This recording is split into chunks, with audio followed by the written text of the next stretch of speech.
La Fondation by Crédit Mutuel Nord-Europe, le podcast qui vous parle de ceux qui s'engagent. La Fondation a à cœur de s'adresser dans sa communication à toutes et tous et par tous les canaux. Solidarité, culture, formation, environnement. La Fondation du Crédit Mutuel Nord-Europe est une fondation de proximité qui s'engage pour ses territoires. Aujourd'hui, on vous propose de parler culture et de partir à la découverte de l'impressionnisme avec Laurence Pavy, déléguée de la Fondation, et Mélanie Lerat, directrice et conservatrice du MUBA Eugène Leroy de Tourcoing. La Fondation Crédit Mutuel Nord-Europe soutient le développement du territoire depuis 11 ans en apportant un concours financier à des grands projets culturels, de formation, solidaires et environnementaux. Et ce qui fait sa différence, c'est qu'elle a choisi d'apporter un soutien majeur à la culture. On peut dire qu'elle est d'abord une fondation culturelle. Cette année, avec le MUBA Eugène Leroy de Tourcoing, la fondation plonge dans la fin du 19e, dans l'univers des impressionnistes, et je dois bien dire, pour mon plus grand plaisir. On en parle ensemble, Mélanie ? Avec grand plaisir. L'impressionnisme, c'est, et sans d'ailleurs vraiment que je sache l'expliquer, l'un de mes mouvements de peinture préférés. Ça ne m'étonne pas et vous n'êtes pas la seule. L'impressionnisme est largement plébiscité par le public, il est très connu, les expositions sont toujours un succès. C'est d'abord une peinture immédiatement reconnaissable. Sa technique, par sa touche, les touches des peintres impressionnistes sont fragmentées, sont rapides, elles donnent des sensations, elles sont aussi souvent de couleurs très vives.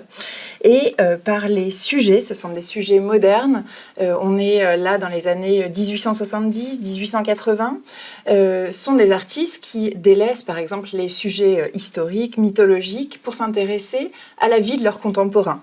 Alors ce sont par exemple dans l'exposition des scènes de pique-nique par exemple, ou une vue d'une nature avec une usine ou une péniche. Ça paraît tout à fait anodin aujourd'hui, mais en réalité c'est révolutionnaire. C'est vraiment peindre le paysage tel qu'ils le voient, tel qu'ils le vivent finalement.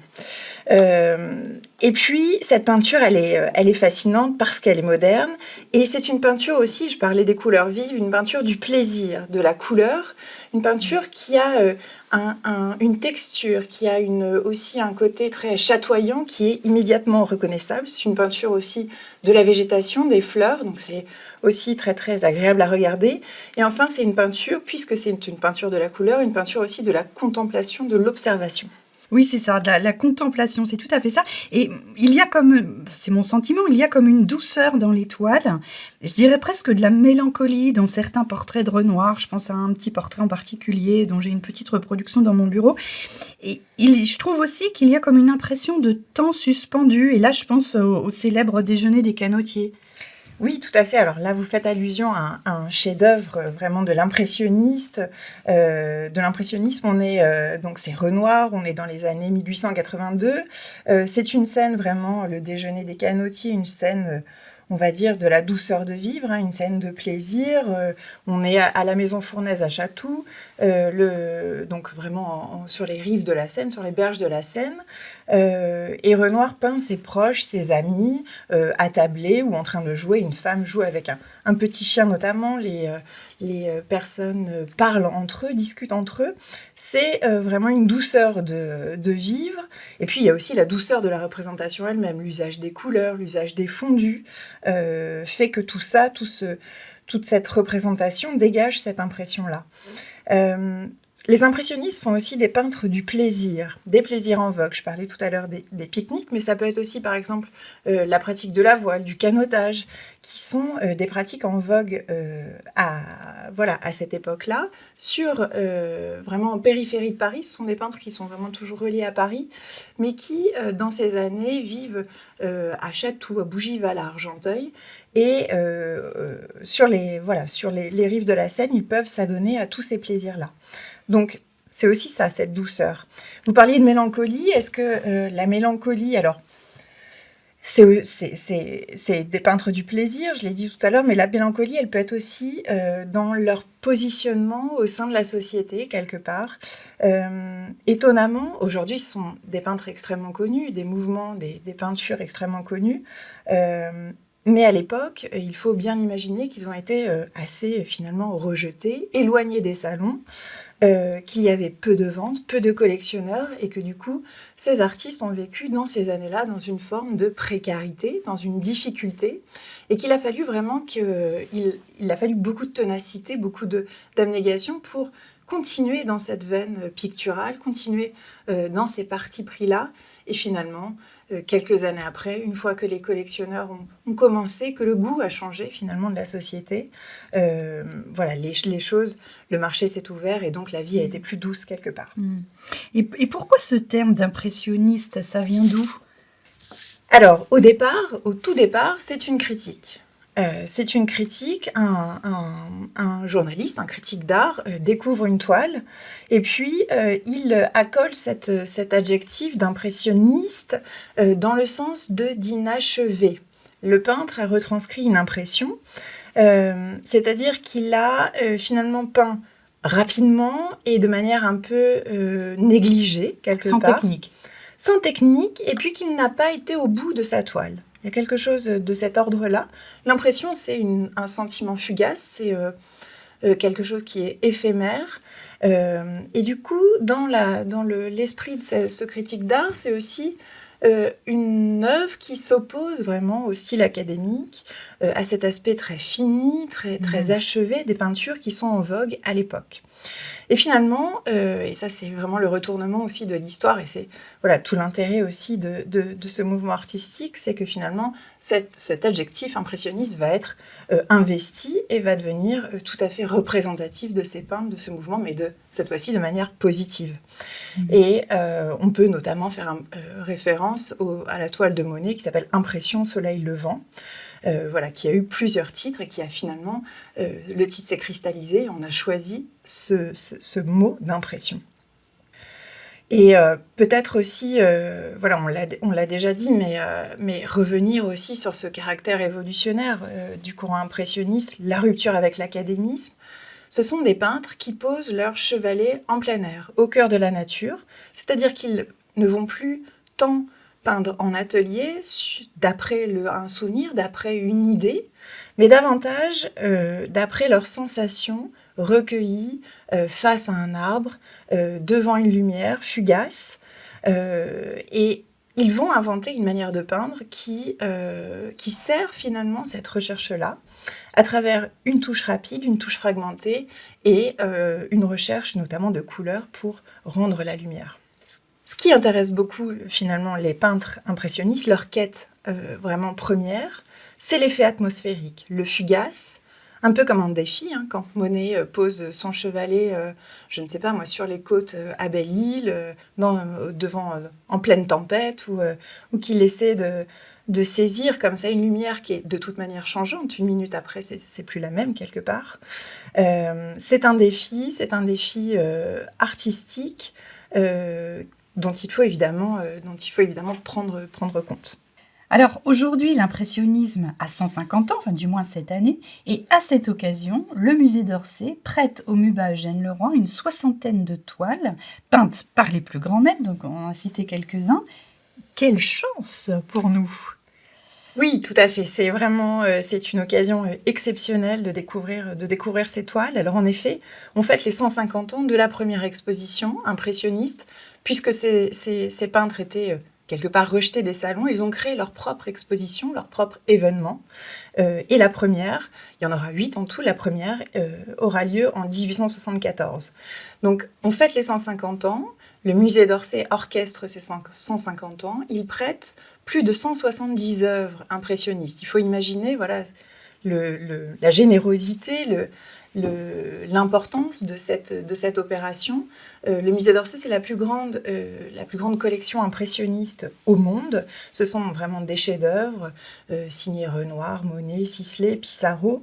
Et on a la chance, au MUBA Eugène Leroy, d'accueillir près d'une 60aine de peintures, de chefs-d'œuvre, autour de la thématique du paysage, qui est vraiment la thématique majeure de ce courant impressionniste.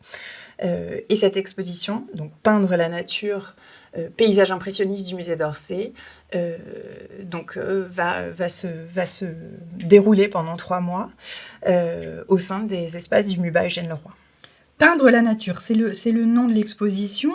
Et on l'a un petit peu dit, mais c'est très évocateur de ce mouvement parce que vous nous disiez que ils ont principalement, ces artistes-là, plus que d'autres, peint en plein air, en dehors des ateliers.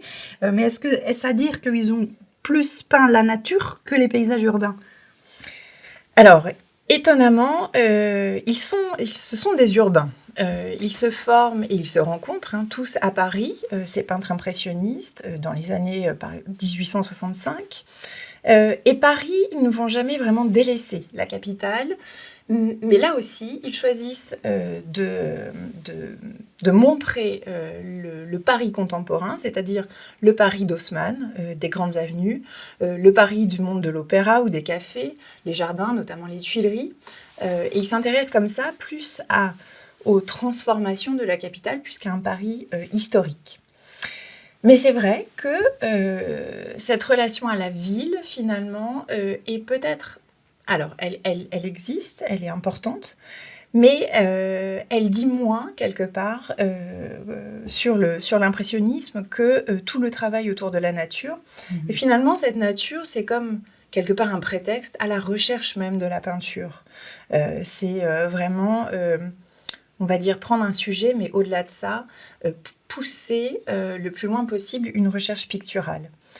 Et ce lien à la nature, finalement, il ne vient pas de nulle part, bien évidemment. Les artistes se sont depuis longtemps intéressés à la nature, et les impressionnistes ont en héritage notamment l'étoile de Boudin, Boudin que Monet rencontre sur la côte normande, vraiment quand il est jeune, avant même de venir à Paris.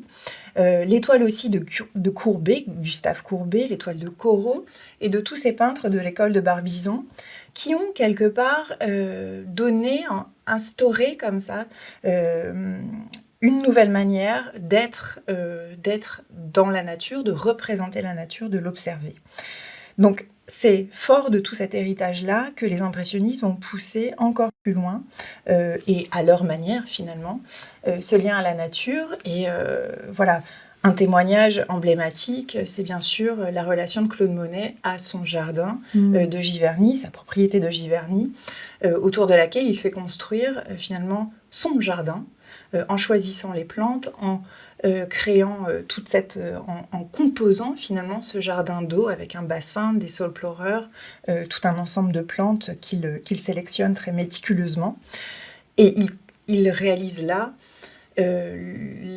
sa source d'inspiration ultime, qui va l'inspirer pendant près de 20 ans, les 20 dernières années de sa vie.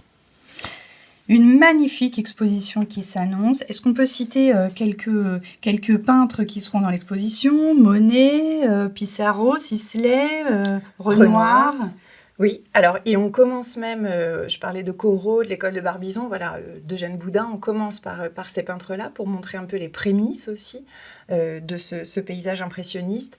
Et ensuite, on découvre toute l'étoile de Monet, de Pissarro, de Sisley, de Renoir, de Cézanne aussi, pour ensuite aboutir à finalement toutes ces filiations, ce qu'on appelle le néo-impressionnisme ou le post-impressionnisme. Alors c'est notamment Seurat, Georges Seurat, Signac, Paul Gauguin, voilà pour les plus fameux d'entre eux. J'ai hâte, vraiment, mais vraiment j'ai hâte d'y être. En tout cas, la Fondation est hyper fière d'apporter sa contribution à cette exposition. Ça va être un moment culturel phare pour cette année 2024. Oui, tout à fait. C'est vraiment un moment exceptionnel, tant par le nombre d'œuvres que par la qualité de ces chefs-d'œuvre, et puis aussi par la spécificité quelque part de cette exposition. On a voulu que ce soit vraiment une exposition du paysage impressionniste à travers notre regard, un regard contemporain, par la sélection des œuvres, notamment par les choix de scénographie, de mise en place de l'exposition, mais aussi, et ça nous tenait à cœur, ça n'est pas rien de faire une exposition sur le paysage, sur la nature aujourd'hui, à l'aune aussi de toutes les problématiques actuelles autour du climat. Et puis, enfin, cette exposition, elle est accompagnée, elle est rythmée par 3 mois de programmation culturelle, notamment dans les champs de la musique, de la littérature, puisque cette esthétique impressionniste, elle peut aussi se décliner, elle peut interroger aussi toutes ces disciplines artistiques. Donc voilà, c'est vraiment 3 mois d'exposition, 3 mois d'événements que nous avons le plaisir d'organiser. Eh bien, merci Mélanie pour ce cours d'histoire de l'art. Ça fait tellement de bien. Et c'est en partie à cela que ça sert, l'art, non ? Faire du bien ? Oui, tout à fait. C'est vraiment la chance voilà, de côtoyer toutes ces œuvres et de travailler sur ces beaux projets tous les jours. Et je vous remercie vraiment de m'avoir invitée pour parler de cette exposition.